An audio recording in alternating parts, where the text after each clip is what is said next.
Thank you, Sabrina. Hear ye, hear ye. The November 12th Arts and Cultural Commission is called to order.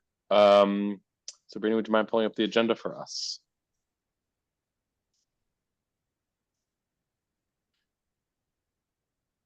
Thank you. I will start with a quick roll call. Brian Casper, Chair. Present. Jenny George. Present. Bob Abriola. Present. Nori Gruden. Here. Stephen Rust. I'm here. Thank you very much. And that's all of our. Wait, is Melissa on? I see her in the attendees. I don't see her in there, Brian. Melissa, are you here? Maybe promote her. Maybe she just didn't get the link.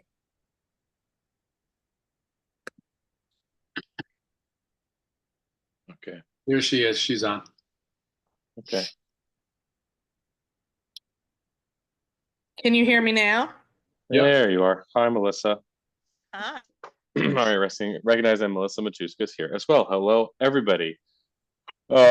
First and foremost, public participation. Are there any members of the public that would wish to address the commission? If anybody's here and wants to speak, just raise your hand. If not, we'll move on. You can go ahead, Brian. I think we're okay. Okay. First order of business is to approve the minutes of last meeting on October 1st. The only thing that I personally saw was under item 5, new business 5, item B. It says that Janae met with the manager of 367. It's space 67. Just want to make sure that's corrected. Other than that, I saw no other corrections or additions. Does anyone else have any additions or corrections on the minutes? It looked good to me. I went through it. Oh, recognizing that Mark Allen has joined us at 6:04. Hi, Mark. Hey. How are you? Good, good. Brian, Okay.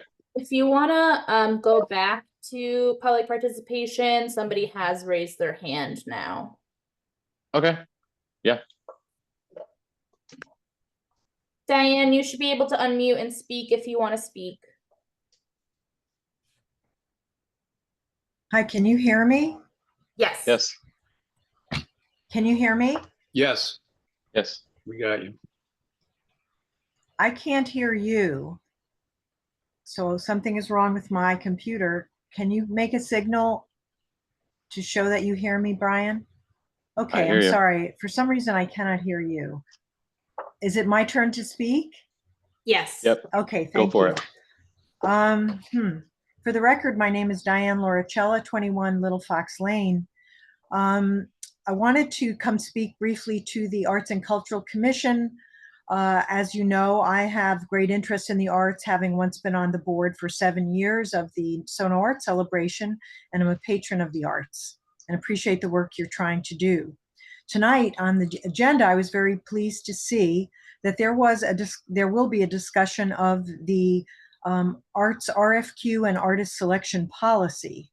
I don't know how many other meetings this has happened, but I am hoping that this will not be the final time that folks like myself will be able to weigh in.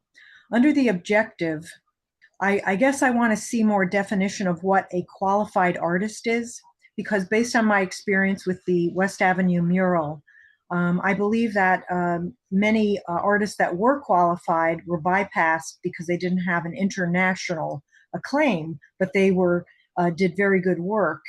And so I wanted to make sure the objective should be, it's just a suggestion, that local and regional artists, and then we should define what region means, either Westchester and Fairfield County or beyond, should get high priority with our projects. Under number 4, selection process, I do believe still that Norwalk, local, regional, or state artists should get extra points in the evaluation process or selection process so that, and I don't know if you have a point system for your selection process. I also think it would be important, based upon experience of what happened on West Avenue, that a common council person, the two common council district people in the a district of the where you want that art to be placed should be on the selection committee, so that you do have people that are responsible to their constituents weighing in on on reviewing art. I also would like to know who is on the selection committee, and that is, it wasn't spelled out. Two more quick things. Under 4.5, under public engagement, it's this playbook that as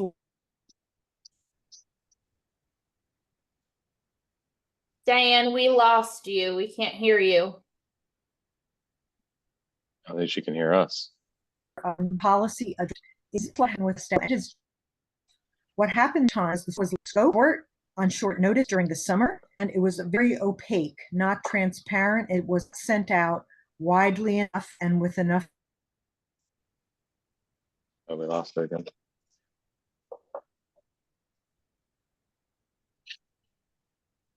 Okay. Well, You can't use a chat. I mean, she can't hear us anyway, so we can't even discuss if. Maybe she But anyway, can log off and log back in. I mean, nonetheless, I think we should make a mention, though, that the incorrect things that she noted are corrected for the minutes, because she stated things like, we didn't give special consideration for Norwalk. That was the first question we asked. Were there any people from Norwalk? And that was something that meant a lot to us, but we didn't have anyone that, came forward. And so I would like for at least the minutes to reflect the accuracy of when we chose that. So that way maybe she can go in and read the minutes to correct the inaccuracies that she thinks happened. Right. Well, I mean, the minutes will Well, the reflect other- the statements that she made, and then, your response to it will also be reflected. Well, my question is, I'm sorry, Brian, go ahead. No, go ahead. Go ahead, please. No, because for years, the Common Council would send representatives to sit with us. So Right. we always had that. The other thing is, this has been an ongoing process for what, a Mhm. year and a half? Hmm. Which More. like you always say, everybody, like, no one shows up for the meetings and then they complain Mhm. about what happens. So Right. I would We will, I love, mean, if we have sorry. space for this lady, maybe she wants to join the committee. If we have space for her, that would be wonderful. Right? Yeah, I mean, I'm gonna switch well, off. I mean, we're going to get into the weeds on this topic specifically. It is one of our agenda items today. So before we really get bogged down with some of that, let's Brian, you want me to give her permission to talk again? Maybe it'll work. sure, so she can at least finish out her point. Yeah. Let's try. Diane, you should be able to unmute yourself again if you want to give it another try. Hi, this is Diane. Again, Yes, I cannot yeah. hear any of you. Did you Give her- hear me when I spoke before? If you could signal. I mean, again, Sabrina and all of you, the city just switched to Zoom Workplace, and it is causing a lot of problems with people. I'm having trouble finding which speaker, so I will have to submit my comments. Can you hear me now? We hear Yes. you. Yes. I mean, this is sad, a sad situation. But anyway, I did speak about the selection process. I just wanted to know if someone could signal me, yes or no, whether this is the final version of the policy, or can the public still weigh in on the policy? No, this is not. This is the very beginning. I can't hear you, so that. No. Okay, it's not the final policy, correct? Yes, okay, thank you very much. I will submit my suggestions in writing. Thank you. Okay. Thanks. Is there anyone else in the public here that has joined since Sabrina? There's MDC iPhone. If you would like to raise your hand, we can call on you. If you're just here to listen, we can move on. Okay, I think we're that good. might be. Okay, and I think, oh no, I thought someone else joined. Never mind. Okay. Great.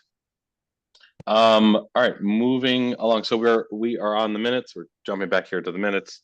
Does anyone have any additions or corrections to the minutes, apart from the one that I already stated? No, I'll Okay. I'll motion to approve. Thank you, Bob. Do we have a second?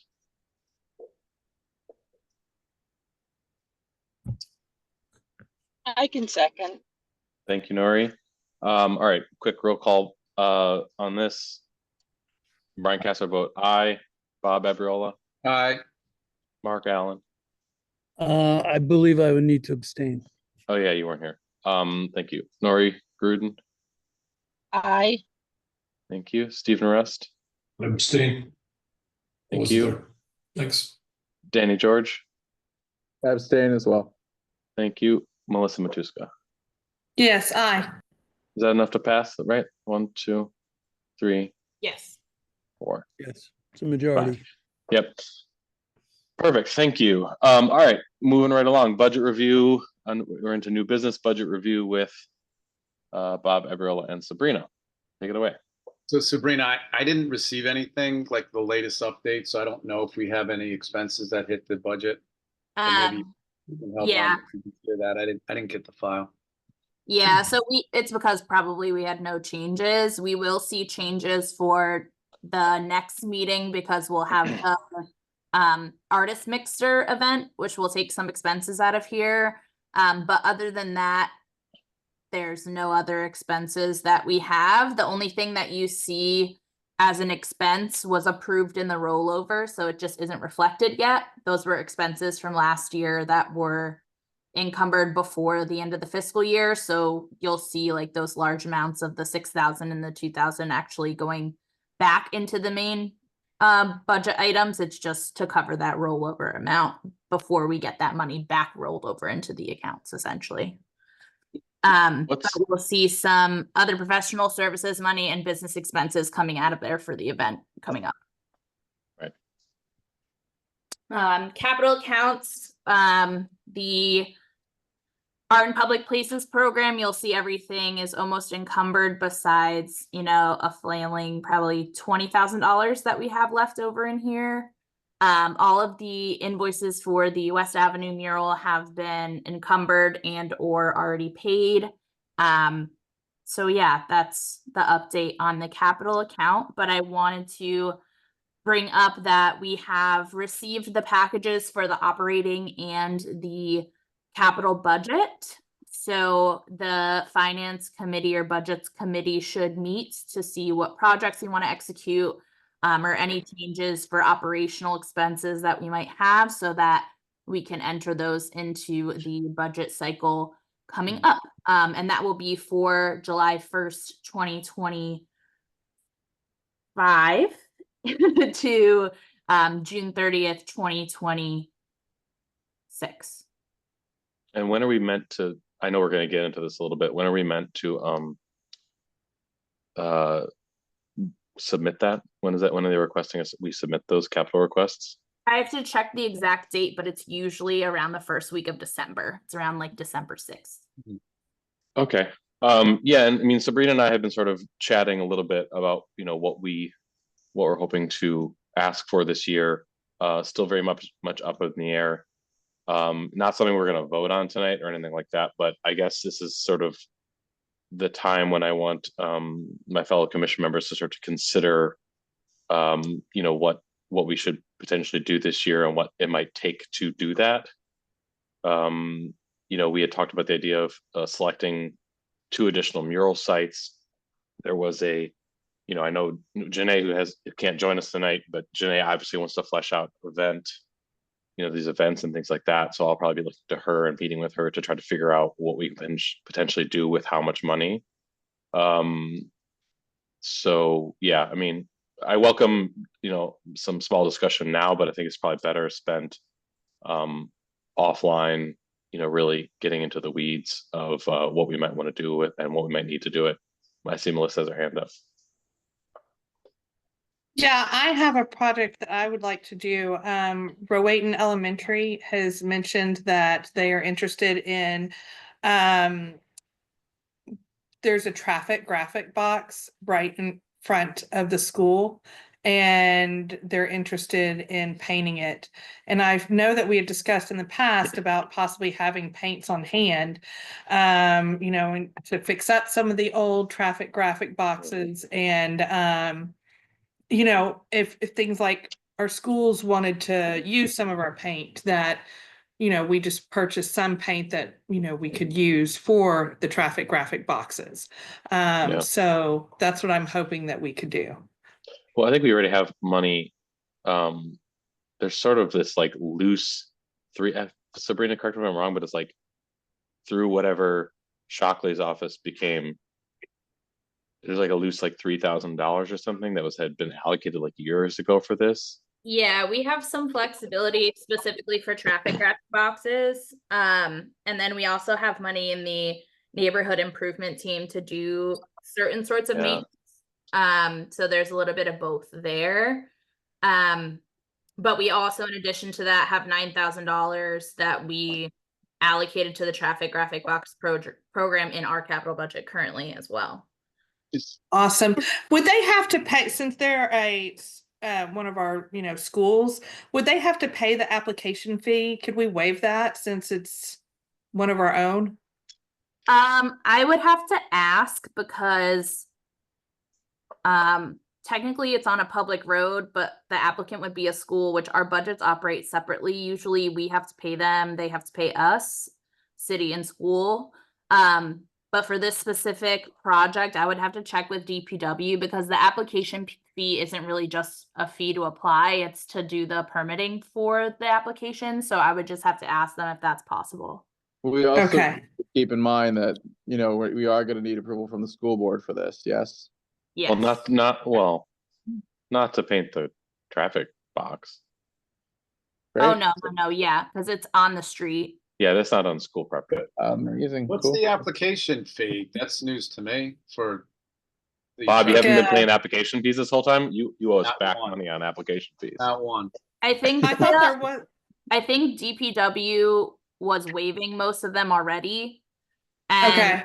since we That's- looked at the traffic graphic box program at this point, essentially we're just asking that they're not going to be replaced soon, number one. But number two, if it has the ability to be painted, which some of our boxes do not have that ability for whatever technical reason that GMP has. I don't know that reasoning, but following that, all we have to do now is execute a contract between us and the artist, with DPW actually removing themselves from the process. So we have to involve them to a certain extent to make sure that the box is okay and that we can paint it. But after that point, they're out of the process and it's just more administrative on our side. And I know Can we see if they can? Because I think that Dr. Cummings mentioned that she thought she wasn't able to do it. So can we see if that's one of the ones that's blacklisted? Yeah, I could check that. Yeah, Thank by all you. means. Yeah, and I think, the traffic graphic thing comes up, I'd say every 3 months or so. And I think it would be nice for us to sort of revisit this program and, really take the reins on it. I feel like Mark long ago had suggested we increase the artist stipend and all these sort of things. So, if anyone is interested in spearheading that, I think additionally, we just need a process and policy document for them. I could take a stab at it and then send it around to whoever wants to be the spearheader on it that can work with me on it. So I can send you a draft and then we can go from there if that's the that way. sounds good. Okay, excellent. I think Steve had his hand up next. Yeah, thanks. So the mixer tomorrow evening, right? Seems like a great opportunity to just have casual conversations with the public about what they might like to see. Absolutely. And like to see us pursue. So I just want to be sure we're all open to that. Maybe those are the questions and that's part of the conversations we have tomorrow. That's a really, yeah, we're basically have a captive audience to get some feedback on this thing that's coming up right around the corner. Good call. Bob, you had your hand up next. Yeah, Sabrina, can you go back to the budget, the capital one? So you had a total there of remaining, but there's no totals for the original and then the expenditures. I'm curious, the total of expenditures. In there, what was our original balance? Total. Total, for the arts and public places program, we had 250 altogether. 250. Okay. But if you add in the MLK Boulevard art, which we were kind of treating as our first arts and public places program, we had 300,000. Got it. Which one is the West Ave? The West Ave was pulled out of three arts and public places accounts. The first one, which basically cleared the balance of the first year we asked. And the second two, as you see, the Moronhay and Bayhan listings under there, that's for West Avenue. Got it. All right. So we just grouped those in those three. Yeah, need to so find we something to do with originally got the $200,000 for the mural, which we came in under that at around 180 for that mural specifically, but we cleared out the other accounts before that, you know, good accounting type of thing. Okay. All right. That's all I had. Thanks. Great. Okay. I think Danny had his hand up next. Yeah, hi. I know we're in early stages, but again, my two things are always A, is it going to help the city of Norwalk and the community here, and B, education. So I have kind of thought of a little program where we can offer, maybe there's a budget for students to be able to see events, take part in events locally in Norwalk. So maybe they're able to, you know, if they get certain grades or have an attendance or whatever it may be, work with the school board to create something where they could then, you know, take a free class at the Factory Underground, or, you know, and the commission would pay for that. Or perhaps they are able to, you know, see the national tour of this musical coming into Norwalk, or whatever is local to Norwalk. Maybe take a class at the art space, and we could pay the art space for that. So we're helping the nonprofits here that are in the arts, but also helping kids to matriculate into arts and get that arts education that is lacking in our school system currently. So it'd be great if, you know, it's hard to reach out to these organizations and say, hey, do this for free. But I think it's a lot easier if we have a budget to say, hey, these students are achieving and we want to recognize their achievement, or want to help to even the playing field and offer them some type of arts education here. How can we as a commission do that and, you know, provide for the next generation of artists? That's really always my MO. I think there's enough amazing nonprofits and local companies here in the arts, so they can certainly use the support. And if we can get kids into classes there, I think it'd be pretty cool. Yeah, a bit of a scholarship program. Yeah, Crystal Theater, obviously, there's so many options. The symphony. Yeah, I would say, you know, if you have time to, you know, put together basically what that would look like, at least for the initial monetary ask, we can lump it into the capital request, and then we can flesh out our capital request a little bit further with more. That's awesome. I think it ultimately it boils down to criteria, right? Like who are the kids that how many kids are we able to help, and, you know, what does this look like, right? And I would expect that all the companies are able to include them at some sort of discounted rate because they're getting business, but you know, they're also able to stick true to their missions of providing, you know, some type of arts education. So it could be a good use of some of the leftover funds we have currently, maybe even just kind of just like. Sorry, that would have to be a operating expense. So not that we don't have money in operating, but that is an operating. Okay, so this isn't a capital request. Yeah. Okay. This is a capital request, or it's not? This is not. Tell me what makes it a capital request? Sorry, go ahead, Sabrina. A capital request is something that you buy that depreciates in value over time, that you buy like a car or a mural or something that we can claim year after year. So when you're only doing if it's programmatic, so not an actual physical improvement or purchase, it's usually a operating expense. But it Sabrina, doesn't we mean all we know can't. it, and arts education never depreciates, so I understand that. So, I mean, it doesn't mean that we can't reevaluate our operating expense, but I think for this specific time frame, this isn't, Yeah. necessarily Well- what we do this with this.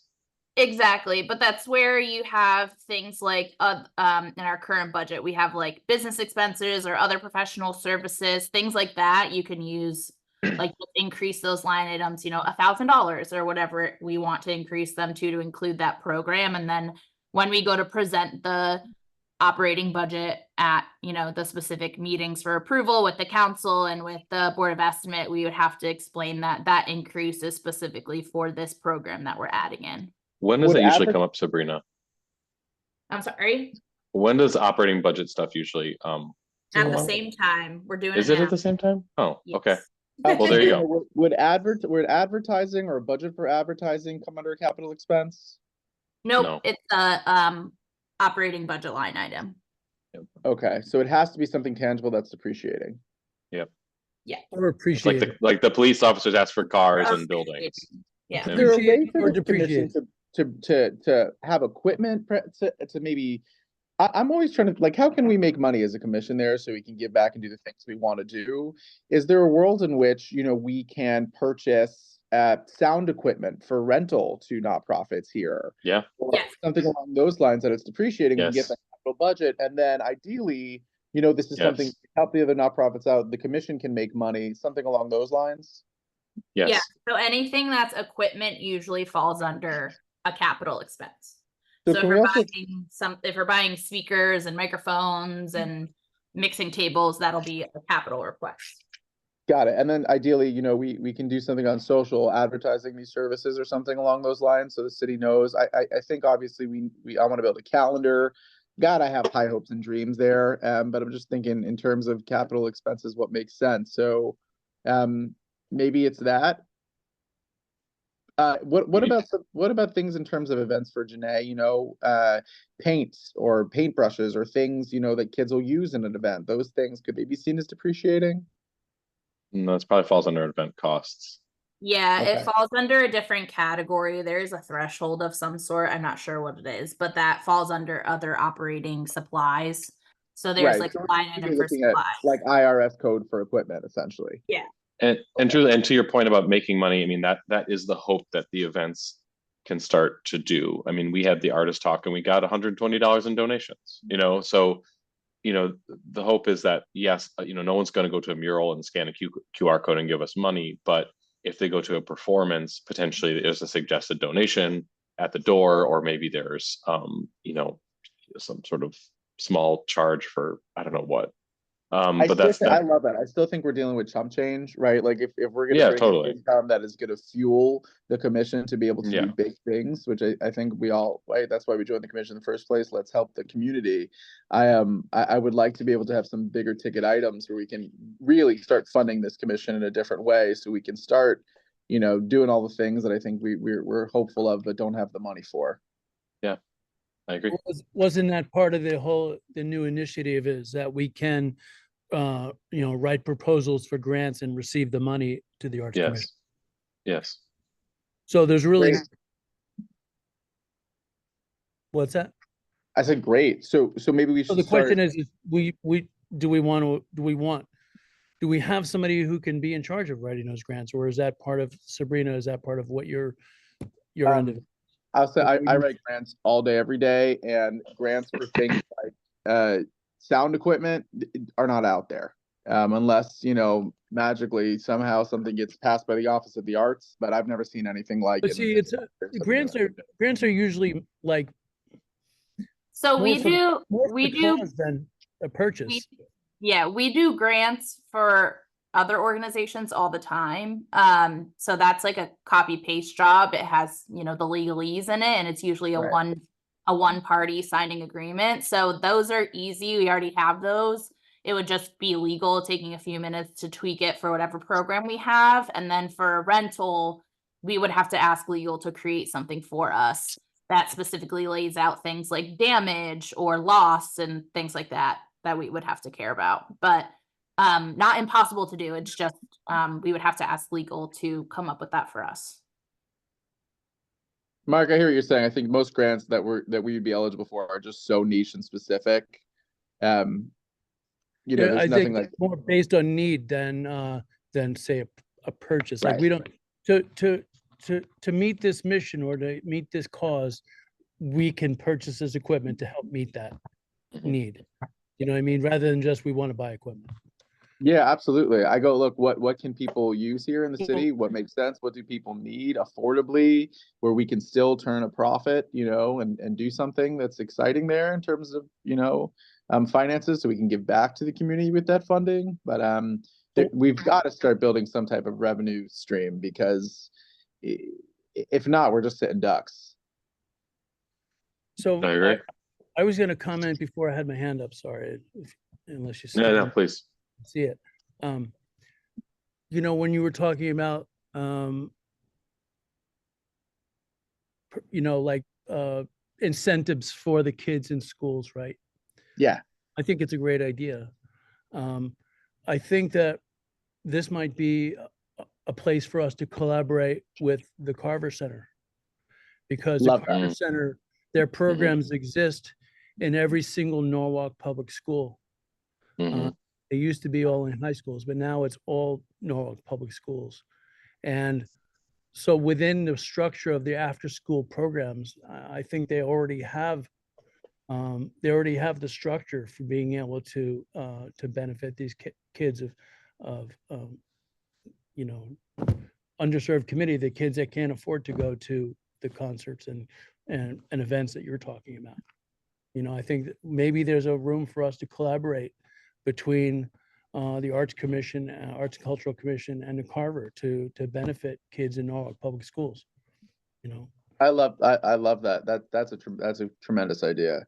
I and think, look, usually people would partner with Carver because they're looking for Carver to fund it. But if there's Right. there's a collaboration here where we can fundraise to benefit these kids, I mean, I think that's really powerful. I love Mhm. that. I've got a 4-year-old, right? I'm now going, where's my kid going to school? And I don't want any hesitancy to send my kid to a Norwalk school, but there's a lot of conversation out there with test scores and this and that. And if we can do anything to even that playing field and say, hey, you know, besides Norwalk having great schools, we also have this program in which we're pushing the arts, because we are an arts town. We are now an arts and culture district, right? Anything to give edge there and to give people more of an incentive to have their kids grow up here and to move here, I think is a big win for all of us and for the city. Yeah, I mean, there's also there's a world in which schools like Factor Underground could donate to make a donation to the Mhm. Arts Commission for something, and that way it becomes a thing that this is an access for. We're able to enrich the life of a young kid, and so on and so forth. I love that. I think that's tremendous. I'd be happy to do the Similar to same. what Norwalk Art Space is already doing. We're just Yeah. basically taking that idea, you know. I love that. Cool. Sorry, just my idea. So I mean, like I said, anything like this, you know, we're going to need specific dollar amounts, and then eventually we're going to need, you know, fleshy descriptions of how these things are going to work, whether it be programs or something physical. So, you know, Danny and others, please, if you have ideas, please let's chat offline so we can get this submitted soon. As for, you know, the things that I want to do, I will also be sort of emailing out and sort of saying, you know, what do you guys think about this, or what do you think about these locations for whatever, a mural or an event or something. So, but yeah, just so everybody knows, it's coming up around the corner. Yeah. It basically takes one person spearheading and saying that, or a couple of people to write the program. It may not be Exactly. perfect. You need to start it. You need to just start Exactly. to create the program, submit it for, you know, for budget approval. Yep. All right. So as we can see, sorry, does anyone have anything else on this before I move on to the next? I see no hands. Moving along. Janae is obviously not here. Steve already mentioned that the creative mixer is tomorrow. For anyone who may have missed that, I hope you haven't. It is tomorrow from, I think it's 6 to 8 at Space 67. I hope as many of my fellow commission members can join me. It's going to be a good time. They're doing free headshots. and it's just kind of a place to, as Steve already mentioned, connect both with just people and our neighbors, but also try to get some feedback on things that people might want to see, and hopefully get people interested in being involved, on sort of a volunteer basis. As we all know, these things take take people power to show up and actually make these things happen. So yeah, so that's tomorrow. Janae has been doing, I'm sure you've all seen, an incredibly organized and knockout job at putting together this networking event. So she told me today that there's already a whole bunch of RSVPs. It's So about 80. it's About 80 now. 80. Okay, yeah. When she told me it was like 65 or something. So 80 people, creative people from the community are all going to be there. So like I said, I hope the commission members can all be there too. The capacity, is that place big enough? Yeah, it's big. for It 80 should be able to people? fit 80. Yeah. Yeah, I went to a dinner thing there, and there was at Cool. least 10 tables of 8 people each. Yeah, that sounds Mhm. about right. Great. Yeah, so it's gonna be great. That's amazing. Hey, Brian, I just want to interject for 2 seconds. Yeah. I want to speak to something Steven said earlier, which I thought was really insightful, which is that basically this is an opportunity for us to engage with the public and look for their ideas and look for things that they want to see in the city. And it gives them a chance to be invested into the work that we do. And I just want to say this with respect to Diane Laurencello earlier, Diane Laurencello is one of those people. She's getting involved. Mhm. And, there is, we all put a lot of great work, you especially, Brian, into the West Avenue mural. And, we all feel great about it. And yet, when somebody comes forward with a criticism of the work or the process, there can be a tendency to kind of circle the wagons and kind of dig in and feel defensive, And I think that it's a challenge for us to remain open in the face of that, and to really remain open, because we are writing these processes in real time, and things are not perfect. We can always be better. And I think that, we need to embrace all people who want to work with the Arts Commission, even those that aren't pro and con. Basically, Yes. that's a challenge for us to be open to all opinions and all sides of things, even when it comes in the form of a criticism. I agree. That's all I wanted to really say on that. But I'm really looking forward to it tomorrow night, because I think it's Yeah, it's gonna be fun. It's gonna be a lot of fun. Okay, sliding right down. Next on the agenda, website updates from Melissa. Melissa, do you have anything for us in this world? Are you asking if I have anything with the website? Is that what you're And- asking? Any updates, anything, any movement there? So I did speak with the city. He was putting together the updated sheet, because I think with the last meeting we were able to highlight some of the outdated material that was online, and he's putting that stuff on there. And then I had questions to him of, could we do subcategories and whatnot? And then I found myself thinking, this isn't really my place to decide how they're going to do their website. And our ultimate goal is that we get the information on the website. So I feel like I just want to get the information out there, whether it happens to be under attractions or whatnot. So I feel like just as long as it's out there, then I'm okay. I've checked that box. The other thing is, Sabrina, we just need to make sure to get the city website updated. Did you receive the email with the shared document that has the kind of the starting list of things we need to change? Yes, I have all that, and I have a ticket in with IT, so hopefully they'll start working on it soon. Okay, perfect. So that's where we're at with that, is we've got a Cool. ticket in with IT.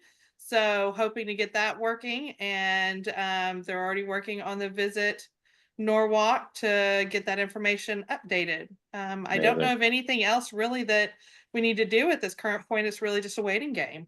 Am I correct, Excellent. Sabrina? Yeah, it's just a lot of updating on the back end, so I think that's what they're all doing. Okay, great.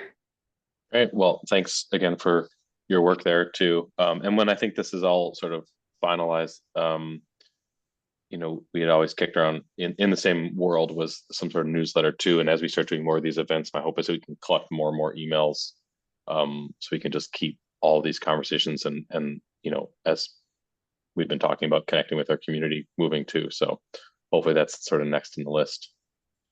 Could I say one thing on that, Brian? Yeah, yeah. When I was talking to people to try to get them, you know, or invite to the mixer, the event tomorrow, more than one person actually asked, where do I find a list of the members on the commission? And well, I mean, there is I- it's on the board, sort of, what is it? The, whatever it It is, is- the list of subcommittee meetings or whatever. oh, well, anyway, the point is, I Boards and just went to commissions, the, yeah. okay, I just went to the site online and that part is blank. I'm sure that's on the list to fix, but It that was is. just one thing. Yeah, okay, thanks. And And as it- far as on the list of things, I did notice, Sabrina, there were a couple of questions that I had on there in that list that might be directed more towards the commission. There's a spot on the website where we talk about membership. We don't actually have membership. We don't have friends of the commission anymore. So I feel like I can just omit all that information. Yeah, Is that just correct? delete it. And then also it talks about the Gmail account. Do you remember the arts, Oh, Live yeah. for the Arts Gmail? Is anyone actually monitoring that? I do. Jesus. I do Okay, at least, You do- you monitor at least it. Okay, someone's good. still there. Okay. monitor it, and when I see something of interest or note, I forward it to Brian and Sabrina. Okay, great. I just wanted to make sure because that actually is still on the website. And we can take that off if you want. I mean, I don't know, it might be nice that they have a place to contact us. Yeah, I mean, it probably shouldn't be a Gmail. It should Yeah, be, we Right. have a city account that's norwalkarts@norwalkt.gov. So that'll be, Would that go to you? yeah, I'm on the list. I think Mark is on the list. It's just a separate email that we have access to. So it goes. Okay, well, I will update some of the stuff then that needs to go to IT to include that information since I did have a couple of questions on that. okay. There we go. So just so you guys know, there are a lot of older historical assets in that Gmail account, like in the Google Drive for that email account, that we can potentially mine for contacts. And Oh, yeah. if we are going to do away with it, I suggest we, do that in advance. For sure. For sure. Okay. On the next one. the I'm sorry, review of one the- last thing. I think we do did we have a Google Chimp account that we used to use for marketing purposes? A MailChimp, yeah, I Um, think we did years. I think Peter was running that forever ago. We Right. we We took all do. those emails and just put it all in the one database of the Visit Norwalk stuff. So we Okay. didn't Great. reach those emails, but we just have a larger list now, essentially. Mhm. Fantastic. Okay, I just wanted to know what the update was on that. All right, thank you. Next is the review of the artist selection policy. This is, further down in the packet that everyone received. I don't necessarily want to sit here and read through it, although I sort of didn't realize it was sitting at the bottom of the packet. So Sabrina actually went and changed things today. So there's a few things in here. I didn't do anything major, but there's definitely some things that are a little different than this. And basically, Mark's talking about some of the things coming out of the woodwork and that are criticisms of the way we sort of went through the process for the West Avenue mural. And there were certainly lessons learned there. And I think one of those big lessons that Sabrina and I identified is just the way in which we put something through to not only through the city, but also how we select artists and how these things sort of end up at the finish line. And so this is really us trying to put this down into very black and white terms into how we do that. So it's all sort of noted. It was brought up before by Diane about sort of scoring systems and things like that. We haven't quite gotten into the details of the jurying process necessarily. This is a little bit more general about just sort of how we go and, you know, how we send out calls, how we select, and then once artists are sort of chosen, how the process works. I guess has everybody taken a chance to just read through this? And if so, does anyone have any like glaring things to note? I will say that I think it's maybe worth setting up, or you know, sort of continuing our sort of infrastructure subcommittee to maybe you know, 3 of us can kind of work through and really take suggestions and really put them into practice on this down the road. But I guess just up front, does anyone have any sort of I don't know, I'd like to, cheers or Brian, I wanted jeers? to say that, first of all, I had previously been involved with the infrastructure committee and then had, you know, dropped off it. And I would really like to get back involved with the infrastructure committee just Okay. because I have such an interest in muralism. That said, what I didn't like about what I'm reading here is the fact that we're not limiting it only to call for entries. And I think too, with respect to our recent adoption of the DEI statement, is that we have to be inclusive, and not all artists that we might want to include are going to be. We don't want to lose people because they didn't happen to go to callforentries.com. If you don't know about it and you don't use it, you didn't see it. We want to make sure that we are doing our due diligence with websites, social media, going to the local organizations, so that call for entries is a way we can get national and international artists, but we want to make sure that we are reaching out to local and regional artists. Right. Something that I added that is not on this one here is basically a line that allows us the ability to not necessarily also pull from this one specific pool of applicants. So a great example of this is two examples. One, you know, us as the commission know a local artist. We may want to specifically invite that local artist to put into, you know, first one of the proposals, or potentially an artist who maybe was in close running last time we did a call, and we have their contact information and we want to invite them into the proposal submission. Just again, so it's not just this one place, because I think that also, you know, we talk about wanting to include local artists, but then when local artists don't apply, as we all know, it's hard to pull from the pool, and we're sort of like, well, our hands are tied. This is the call for, this is our call. But you know, we can always say, well, no, we also know about, you know, an artist locally that could potentially do this as well. We should reach out to those artists specifically. That was really the big change that I added in this, or took away or whatever, because I think right now it says under number 2. Wait, no. Number 1, it says from the initial pool of applicants. I actually took that out. Because I don't think it should be only from the pool of applicants because of everything I just said. And I agree with you that we need to, that was one thing that a big lesson that we learned here is that we need to do, I mean, there's only so much that we as a commission can do, but we need to, you know, get the Visit Norwalk stuff and get the city to be talking about these things, submitting whatever press releases, whatever, just so the word is out, especially locally. I agree with you, Mark, completely. Like Art Speaks, like well, I don't know, tomorrow night is not called Art Speaks, but that to me is like a great framework for where you can talk about upcoming projects. Yeah. You have that mixer and you could say to 80 people, hey, this is a project we have coming down the pipeline. Just want to put it out there that we're looking for artists. Yeah. And also, you know, with the thing, what Melissa's working on too, we can also we can point people to a place and say, this is where you can find out more about everything that's coming up. This is the resource. This is the place where we put everything.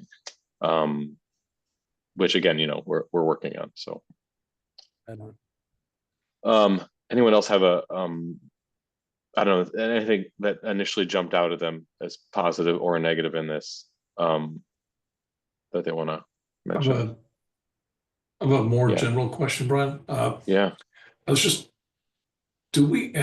this may be totally off the wall, but do we ever commission an artist and not go through this process? So technically, technically we have the ability to do that. However, I think after the tornadoes that happened from this last project, I don't know that I would ever do that.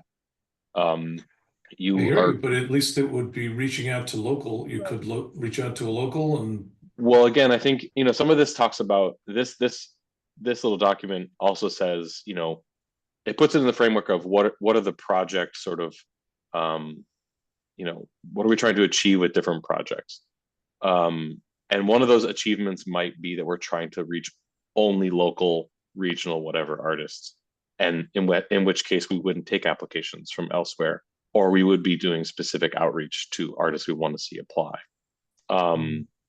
But again, that's why I changed that one line about the pool of applicants and said, basically saying that we can reach out specifically to artists who we'd like to see a piece from. And it may be someone local, it may be someone internationally recognized who we've seen, you know, Mark has mentioned that he's gone to Puerto Rico and he met Celso. And we've been trying to get him to do a Just read mural my mind. forever, you know. You And just read that's my a mind. great, yeah, and that's a great example of saying, okay, this is a project we'd like to see someone like that on, but you know, we need to let go of a little bit of control, and that is item number 4 here, where what we used to do was we would take our pool of applicants, right? We'd narrow it down in a subcommittee, and then that subcommittee would present whatever it was, the 10 artists to the whole group, and then we then as a committee decide on the 3 that we want to put proposals in. They'd put proposals in, and then we as a committee would decide on which one proposal we would then take to Common Council. Now, and where we got in the weeds on West Avenue was, it was requested that we had public participation, and that's where we started to see humpback whales being replacing sperm whales. And so now we're saying, okay, that's the place where we're gonna let go of control a little bit. We're gonna define these 3 artists or artist groups to put to, you know, to do a proposal, and then give them an opportunity to make edits based on our feedback. But then those 3 will then go to basically public vote. And so it's including more people in the process. I'm very much getting off topic of your question, Steve. But I think, like I said, I don't know that we should. It's going to get hairy very fast if we have a project and we specifically go to, let's say, Jermaine and say, all right, Ja, we want you to paint this wall. Done.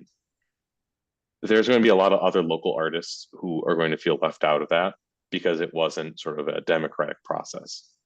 Right. And so we strive to make this as fair and as transparent as possible. There's always going to be a matter of sort of curation or jurying that's going to happen likely behind closed doors to a point. But this at least starts to spell out how this is all coming together. Before it was like, hey, the commission just said these artists are going to paint this thing. And if you don't know the context in which, you know, everything that's happened, then it just seems like it was kind of arbitrary, and it wasn't, as you know, as everybody knows. So yeah, I'm rambling, but that's you're right. that's the It's meat kind of a of new this. process for us. It's a new process. It is. Before this last couple of years, we didn't commission work in the city of Norwalk. Right. Let's remember that muralism used to be against the rules. Yeah, it was a Department of Buildings jurisdiction. It's this is like a new frontier for Yeah, us. and I think the first one I thought we did a pretty good job. You learn from this and we kind of build on it and make it better. That's My- exactly right. But That's what I mean, it's not you know, perfect. knowing now we're gonna get this feedback from, we should be more inclusive and getting more people involved. Now, you add more cooks to the kitchen and you know what that's gonna do, but we're gonna probably have to include more people in the decision making. I think yeah. I mean, I think in the jury selection process, which used to be only commission, I mean, Diane's recommendation of a district rep from that space where this piece of artwork is going is a great one. Yeah. Great And idea. if we start with Common Council, and if they don't want to participate or they don't have time, well, they can appoint someone. And if they don't want to appoint someone, then we go to the local leaders. I think that's a great suggestion. And on top of that, it gives us extra votes against, say, our 3 commission members who would be on a subcommittee, because we can't have a quorum in those subcommittees, and it allows for more people to speak their mind. But yeah, I totally agree that, maybe that's a good line to add about, the jury will be made out of X for each project, and it will, be different in these ways every time. And that does start to check a lot more boxes. And Bob, you're exactly right. Every single project we do, we learn a little bit more. The first one with the MLK stuff was that we realized we could do our own curation. We didn't need to hire out for that. With Josh and MJ, it was, we can paint state property. And now with this one, with this last one, it's okay, how do we involve the public in a way that's meaningful, and we don't get bogged down, and we don't get a horse by committee.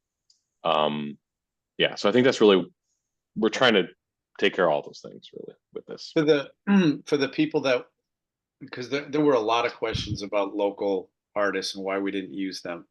Yes. So maybe going forward, we could deem certain projects as we'll only have local artists do them, and then there could be more national ones. So we'll say, well, hold on, we have a variety of projects, and some are very specific to the area, and others are more nationwide.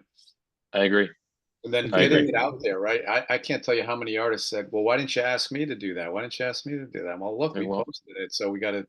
Yeah, well, we did our part, and it's, get it out there.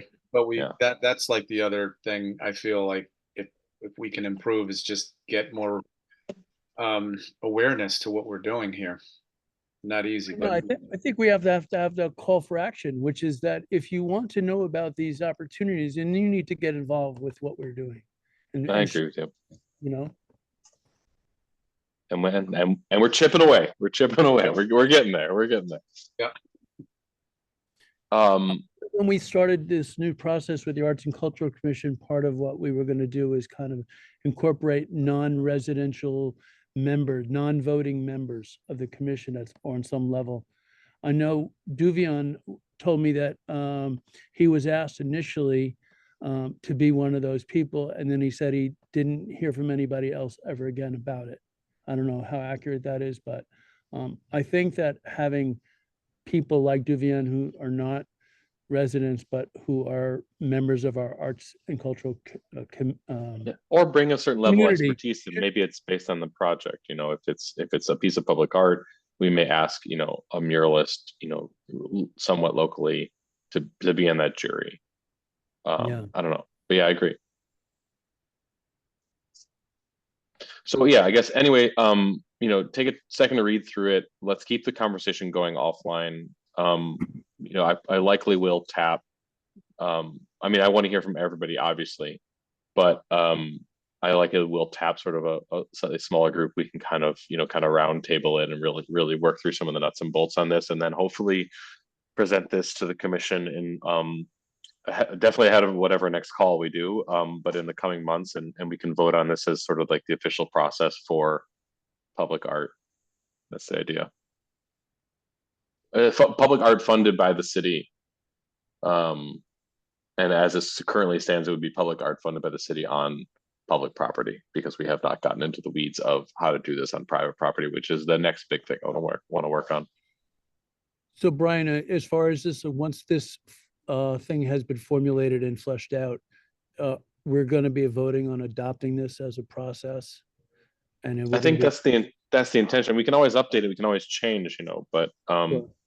I think it's important to have it be a bit of a hard and fast kind of framework for specific types of projects. Obviously not everything we do, but definitely for the public art stuff. And if we want to start seeing more of it, and there's a hunger for it, we need to be able to point to these things and say, well, this is what we follow every time. I agree. I think it's great. Okay. What was next on the agenda? You slide back up there, Sabrina. I think Ash is next. Who's been waiting patiently.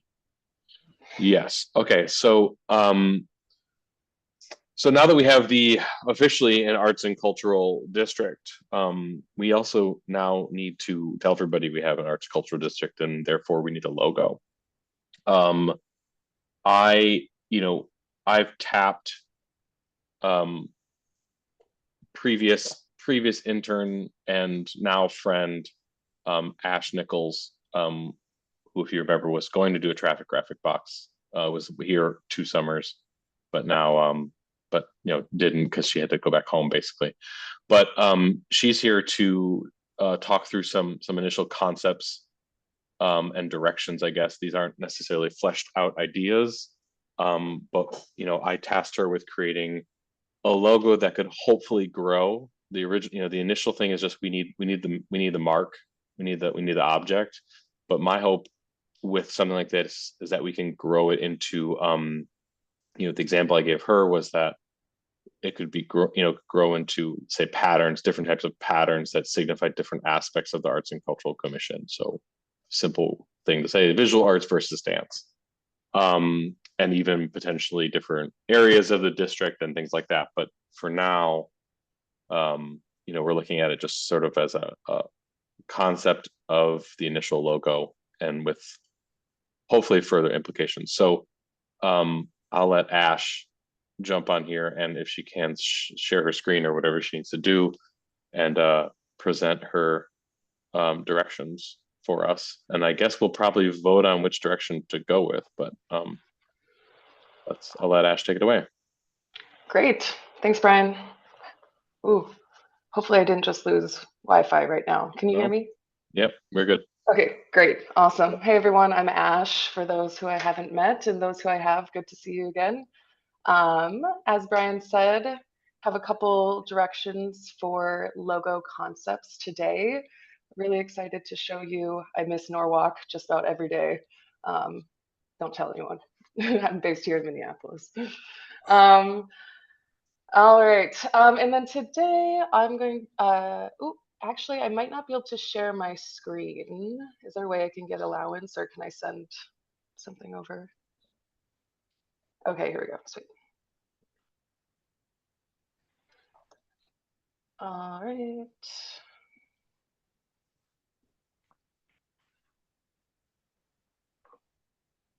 All right, great. Can everyone see my screen? Yes. Thanks, Ryan.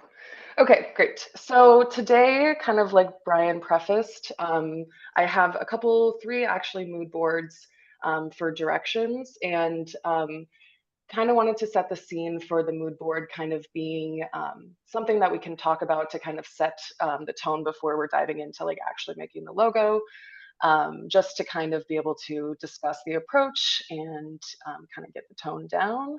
And then to follow, we'll get into, selecting mood boards, actually developing the logo, any revisions from there. Let's rock. All right, so first direction that I have, again, these are kind of higher level kind of inspiration pieces that will go into informing the logo and any future kind of opportunities. So this first logo is kind of drawing inspiration from like what I love of Norwalk being a very colorful, diverse arts community.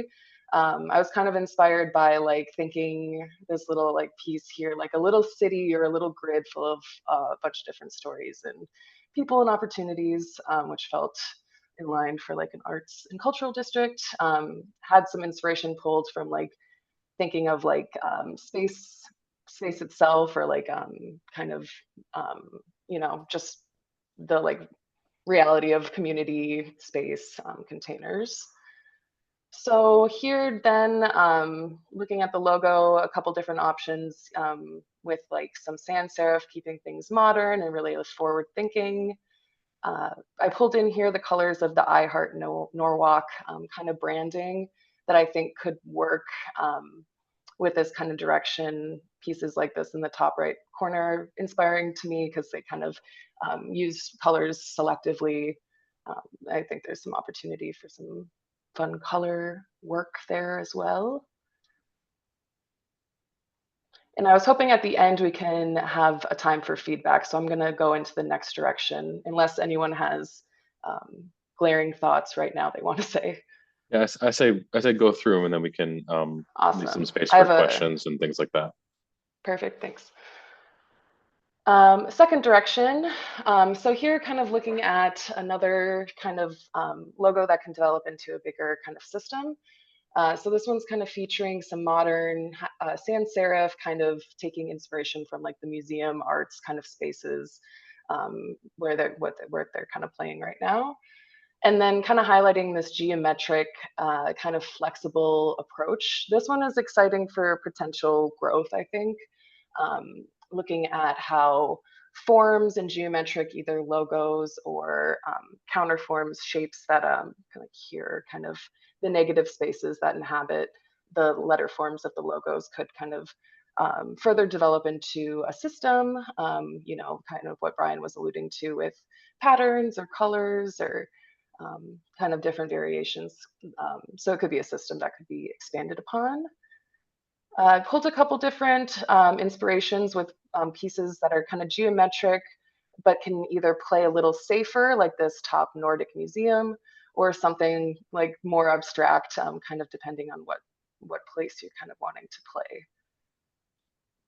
Another piece that I really enjoy here and wanted to kind of discuss with the group is thinking about like the logo mark and like the variety of different kind of lockups that you can have.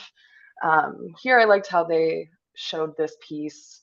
You know, it has the name and then also has an abbreviated mark. So something that could be just the name, the logo mark, something that could be kind of an icon, and something that could be a combination of the two as well. So I wanted to pose the kind of idea of having, in addition to like a full logo, having an abbreviated logo, you know, maybe along the lines of NACD, Arts and Cultural District, or open for discussion there. And then I have a third direction that's really kind of celebrating again, kind of the artfulness, kind of energy, especially I know Norwalk's been growing a lot in the creative world. So I think really celebrating something that's fun and exciting could be really energizing in the space. So here looking again kind of at some geometric motifs and kind of how that could play either in a logo, like an icon kind of space, or also how that could influence typography. So here looking at a couple different options, this top right feature piece kind of goes to the extreme and does the full spell out, but I was more inspired by these kind of individual cells that could be repeated or representative of certain things. So, you know, thinking about the sound, you know, the waves of the river in the town, or there's some other geometric references that we could kind of play with there as well. I think there's some good opportunity, you know, for playful moments kind of tied in with some more, you know, quieter moments too. So I liked the centerpiece that kind of has a lot of crazy pattern going on, but you could also imagine that this would look really nice as just a plain black solid logo. So I kind of like the idea of something that could kind of flex to be really versatile and dynamic, just like Norwalk. Excellent. Awesome. Well, I guess first and foremost, does anyone have any specific questions about any of these three directions? What are our next steps? Are we to decide here what we want to do? Yeah, so vote? the What are we hope doing? is that rather than, you know, me just tell Ash what's great, is that we can as a group kind of decide on which of these directions we like, and have Ash start to develop within those parameters. So that way she can just use her time in a more focused way. She's basically donating this time to us. So, you know, I wanted to make sure we streamline the process for her as best we can. So I'd like to say, Well, sorry, go ahead. That's okay. I like the third one the best, and I feel like there's a lot of creativity that could be had there, where even those little blocks could be each of the businesses like stepping stones. I feel like their logo even looks similar with that. I I feel like there's a lot more creativity that can be had. And I like how vibrant it is. So I'm leaning more towards the third option. So Mark, you had something to say? for me, first of all, I love all the colored choices. I think it's really cool. Like I'm looking at the design museum and I think it looks great. As an example, my worry about colors though, and this goes back to my own school logo for, which is like we have in our logo the colors of the rainbow essentially. It becomes problematic in terms of it looks good on a white background, but you have to be careful on what your color background is, where you're showing your logo. And so that's my only concern I have about the colorful logo is that it becomes, we're sort of tied with showing it on white. I do like the idea of a black and white logo because then it becomes more versatile.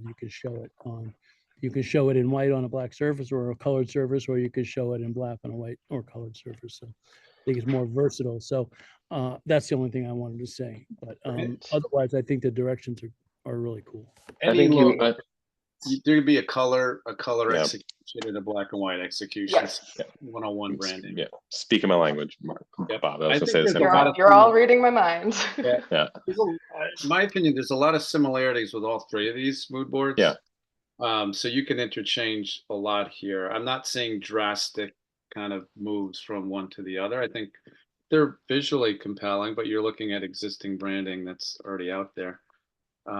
I'm kind of partial to the second one, but I think any of these, depending on how you execute it, could work. And to Mark's point, probably we need to have a solid black and white representation and then maybe a color exploration of it as well. I gave Ash the I Heart Norwalk as the place to start because we do need to match the city branding where we can. We can't be worlds apart. But yeah, I mean, Bob, you're right. We would definitely have a black mark sort of version, black or white, that is. I do want to say I like the one where you have the 4 characters. So you have the abbreviated iconography versus the sort of spelled out logo. I like that when you have a combination. Yeah, the acronyms, the way the museums do their logos today, there's so many strong visuals out there and they're very simplistic. But our acronym is NACD, NACD. Yeah. NACD? That's not right. It could be put an ampersand. It could be one of the letters that are kind of stylized a certain way. I do like sans serif typography. I probably wouldn't get too ornate with the font. Simple, but something with an edge to it visually that looks arts and cultural in flavor. Current. Does anyone have any specific questions for Ashley? Anything they need clarified? They're confused about, perhaps? Wow, look at that. Nice. Always good. Here's what I'll take emails afterwards. Yeah. Here's what I like about this whole process. It's being done within the Arts Cultural Commission. There you go. Because we are getting ready to, hire out for a consultant for an art plan. And Norwalk is kind of famous for, abdicating things to outside consultants. And the more that we decide these things for ourselves, the more yeah. And I think this is something that, if this is done in the right way, and I definitely trust Ash with this process because she thinks about these things laterally in this way. And this can come to define us for a while. This can be our mark for a while that eventually, you don't even need to put the whole word on there. It could be, there's that Milan one. Personally, I like option 1. The Milan one with the shape. I mean, I'm assuming that sort of references back to the neighborhood. If you think about our arts and cultural district, it's basically a barbell, right? It's like Wall Street, Sono, and then there's this line between it. Not that I'm not necessarily saying that that should be our logo, but I'm saying that mark could eventually become the thing that defines us. And that we, use, and everyone just kind of knows what it is. I'm glad you didn't say no. Yeah. Ash, just think, so when you're designing the logo, the standalone bug is always, like Brian's, I guess, alluding to, right? Sometimes logos, you have the font incorporated into the bug and then it can't work independently. But if you're working on something like the independent icon bug is good to have as a separate, unit so that we can use it with and without type. Yeah. Yes, both this second and third one kind of allude to that more so. The first one kind of relies more on the type, Yeah. but I really enjoy the kind of like how they can flex, where it can be the icon and the word mark or the Yeah. abbreviated mark. So I'm on board there for sure. So from here, I suppose we need to pick a direction. I suppose we need to vote on that, but I don't know the ins and outs of rank choice voting, but maybe that's something we should just take offline. As everybody kind of give me their sort of like rank 1, 2, and 3, and I'll compile that, and then we can give Ash the specific direction. So maybe after this, Ash, if you just want to, I'll start an email thread with everybody and just email these 3 things to people, and for us to sort of mull over for a little bit, and then give me your 1, 2, 3 first, second, and third place. And then from there we'll just keep moving, and then hopefully have Ash back in a month or 2 with some more kind of specific things to us. Unless anyone has any other comments or feedback or questions they want to bring up here. To see a verbal 2 and description 3 of are how pretty you close. differentiate these groups, because it's together in one page, it's a little hard for me to. Yeah. I missed There. that. I'm sorry. Do you want these separated out more than this? No, You he's know saying what? that last page we have all 3 together. It's Oh, separate them out a little bit more. yeah. to make Don't it send clear. just that. I forgot that you had. Okay. it. I'll Yeah. send the whole PDF so There you you can go. That'd you be can awesome. leisure over it, and if there's questions or anything that come up to we'll make sure to get my email there. You can ping me with questions or Does anything, anyone yeah. see anything that jumps out as as sort of a problem for them, as arbitrary as it may seem? I like the silence on these questions. That's I think great. the first one's probably going to create more issues for us. I think 2 and 3. Then let's do that one. I think 2 and 3. Thanks, Brian. Those are close enough. I feel like that's where she's got to be, and then just start working on the mark. They're too. You think because they're too sort of streamlined and modern, in your opinion, Bob? Or why do you think they're? Why do you say that? What was the question? Why do I like 2 and 3? No. Why do you say that 1 is going to be problematic? Are you Because see being? I'm looking at those visuals, and how those will lend themselves into application could be a problem. Okay. If you look at the visuals in 2 and 3, they work strong as standalone icons. So Okay. Nice.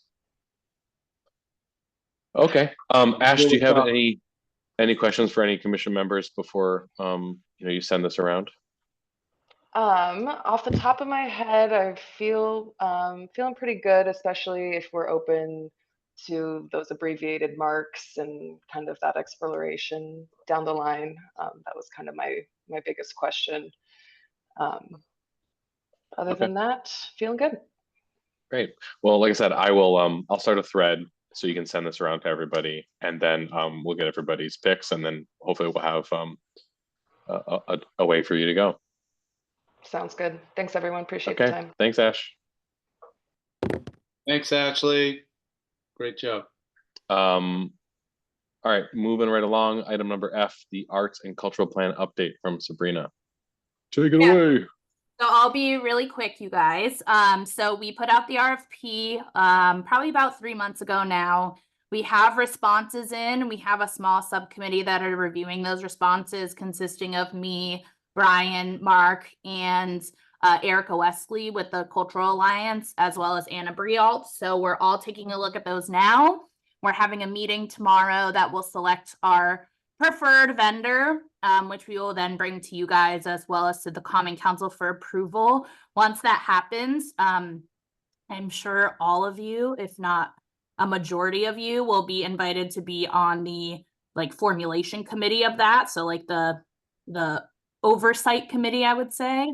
But there will be extensive public participation, extensive outreach to the public to really create a plan that has actionable objectives that we can execute, as well as ways that we can raise some funds within that plan as well. Best practices, programs that might be beneficial for us to implement, those types of things. So we have some really great proposals that I've looked through so far, and we're excited to move forward, but we'll probably have kind of a reoccurring update at our monthly meetings on this plan going forward.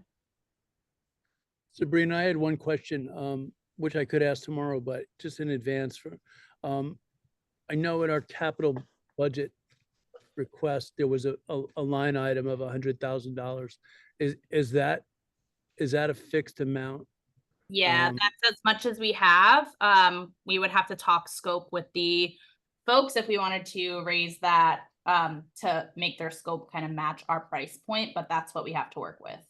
I just, because I had noticed there was definitely a range of prices within the. Yeah, some of them are going to be infeasible for us. But if it's off by, you know, a couple $1,000, we can always look at their scope and see kind of what wasn't requested that they included in there or things like that. Yeah. Okay. There's a lot of reading. Yes. Yeah, it's a lot of reading. I think- Practicing my skimming and scanning. Just maybe for the arts commissioners, just in general, can you just explain about why we need to hire this consultant and what the end result is going to be a little bit more? Thank you for asking that. Yes, please. So the purpose of hiring the consultant is that they're going to create an implementation document for us. So it'll be a plan document for us. They'll do public outreach and asset determination, include all of those analyses into that plan document to set the basis for what we have and what we're missing. From that, they'll take the input from the public of what the public wants to see, of what we may be missing in inventory or what we may be missing in programming and what we should be focusing on based on that feedback and based on the analysis that they do. And then from that, we'll have an implementation table that'll give us tasks essentially with budget requests that could be attached to them, or things that we could do that don't cost any money. And then basically that's what they create for us. It's an implementation document that we can kind of go line by line and execute on the plan. Essentially things that we are not necessarily able to do for ourselves. Yeah, it's a lot of public input, a lot of public meetings. It's not something that we would be able to execute on our own.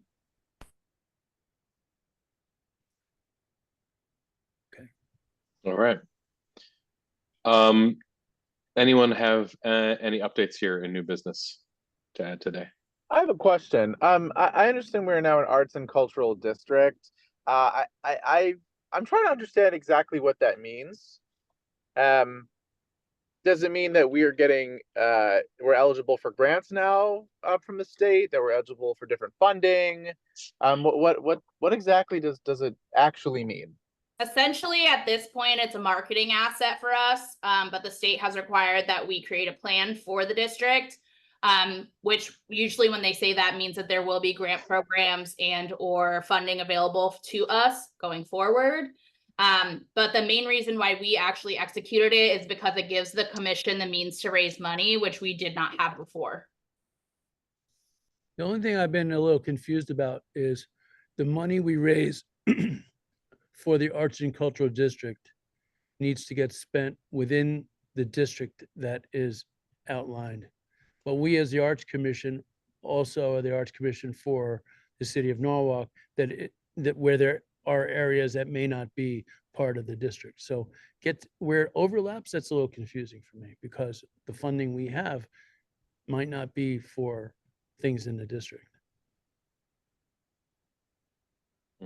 Yes, Does we that would make have any to have sense? separate funding sources if we wanted to do projects in other districts. You'd probably have to identify those when making, say, capital budget requests. And if we were ever applying for these grants that we're talking about, or the things that are hopefully coming down the pipeline, they probably would have to be within the district for sure. But I mean, just to be clear, we are still the Arts and Cultural Commission for the city of Norwalk, not exclusive to the district. Correct? Right. Obviously, there's an incentive to promote the district, so I'm not trying to be arbitrary, you know. No, I mean, it's worth pointing out. But That's yeah, I not the mean, right- arbitrary. I forget the right word. Contrary. I'm not trying to be a contrarian. I used to say to my son, "You're being such a contrarian." He'd say, "I'm not a contrarian." Anyway, okay. Anyone else have any updates? Okay, cool. All right, the only thing in old business was just the recap of the West Avenue wall mural. As everyone I'm sure is well aware, it is finished. Ernesto and Sunny wrapped up when it was after I got back from Milwaukee. Second week of October, so I was here for about a month. We did basically two events around this. The first one was, the one that Danny kind of mentioned, which is we kicked off this sort of, we were given the official designation of the Arts and Cultural District, and it was a bit of a mural unveiling, but not exactly. It was just kind of on site there, with the mayor and the lieutenant governor, and a variety of other people. But then we also did an artist talk at the Norwalk Art Space on Sunday. They were only about a week or two in at that point. And that, we had a great turnout for that. I think it was something like 60 some odd people showed up. We got people signed up for email lists. As I mentioned, we had, some tiny donations, but hey, donations nonetheless. And people just generally, were pretty excited to hear from the artists, to hear their stories, to hear what, drives them. Some really great questions. I mean, the mayor came. I did not expect the mayor to show up. And so, yeah, so all in all, I mean, it was great to see. It was great to see people show up and support it, ask questions, and hear from, the visitors we had to our city, adding artwork to it. It's beautiful. It's an anchor now. And, as Josh Goldstein said in a Common Council meeting, this is, just the first of many. So hopefully this is something that we can just keep this ball rolling, keep people excited, and see people show up to things like the mixer tomorrow, and continue to be involved, and continue to tell us what they want from their city. So that's it. Okay, well, if there's nothing else, do we have I do have a quick question. I'm so sorry. In terms of like our own internal events, let's say Mark Allen is doing a concert at some place and wants to share it with the other commissioners. Is that allowed? Yeah. I Okay. mean, what do you mean? Share it? What do you mean? Yeah, and allow. Why wouldn't it be allowed? I just listen. I don't know enough about what we all do in terms of the arts and events and whatnot, and I'd like to support fellow commissioners and do more things in terms of the arts in Norwalk that are outside of my organization. I never know the rules of what's okay and what's not. So that's helpful. Thank you. Yeah, I mean, I think, and the hope is too, that as we've talked about before, is I want to see this website and a landing page going. We can get some sort of newsletter situation moving, so we can reach not just fellow commission members, but please, I mean, Danny, I think I told you before I want to be on your email list, and I still haven't gotten any emails from you. So yeah, sorry, I'm not good about sharing my own events, but I want to go to all of yours. So oh yeah, I didn't tell anyone that I had an opening on Saturday. Bob came and Sabrina came. Exactly, that was about it. And I would totally come and support. So I'd like to be able to do that. But Danny, there used to be, when we ran arts social media for the Arts Commission, there were certain guidelines in place about what events we would share, whether they would be, and we, we only, but whatever. I don't think in terms of networking, I don't think there's any rules in that respect. Yeah. Okay, great. Thank you. It's a community. Let's build it up. Awesome. I'm giving you that motion to adjourn. Do I have a second? I have a Okay. question real quick. Oh, Maybe- Nori, come on. Sorry. No, the It's now an hour the and a half Arts and meeting. Cultural Commission, is that 501c3? No, No. It is not. but we Okay, can take donations.